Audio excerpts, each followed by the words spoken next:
मीरा भाईंदरमध्ये मराठी मुद्द्यावरून वाद चिघळलेला आहे। प्रचंड पोलिसांचा सामना करीत मीरा भाईंदरमध्ये मोठ्या मोर्चाचे आयोजन करण्यात आलं होतं। मोर्चा काढू नये यासाठी महाराष्ट्र नवनिर्माण सेनेचे ठाणे व पालघर जिल्हाध्यक्ष तथा मनसेचे नेते अविनाश जाधव यांना नोटीस बजावली होती। पहाटे 3:30 वाजता पोलिसांनी अविनाश जाधव यांना ताब्यात घेतलं व त्यांना वज्रेश्वरी रोडवरील मांडवी पोलीस ठाण्यात स्थानबद्ध करण्यात आलं होतं। काही वेळापूर्वी अविनाश जाधव यांची मांडवी पोलीस स्टेशनमधून सुटका करण्यात आली आहे, तर वसई पूर्वेकडील वालीव येथील मनसेचे पदाधिकारी जयेंद्र पाटील व प्रफुल्ल पाटील यांना पहाटे 3 वाजता पोलिसांनी ताब्यात घेतलं होतं।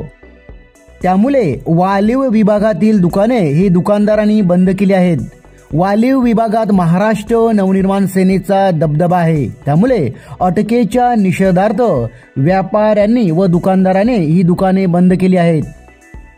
मीरा भाईंदर येथे मोठा मोर्चा निघाला व यावेळी मनसेचे नेते अविनाश जाधव व इतर पदाधिकारी यांना सोडल्याशिवाय आम्ही मोर्चातून हलणार नाही अशी मनसेच्या पदाधिकाऱ्यांनी भूमिका घेतली होती। या भूमिकेनंतर पोलिसांनी मनसे नेते अविनाश जाधव व इतर पदाधिकारी यांची सुटका केली आहे।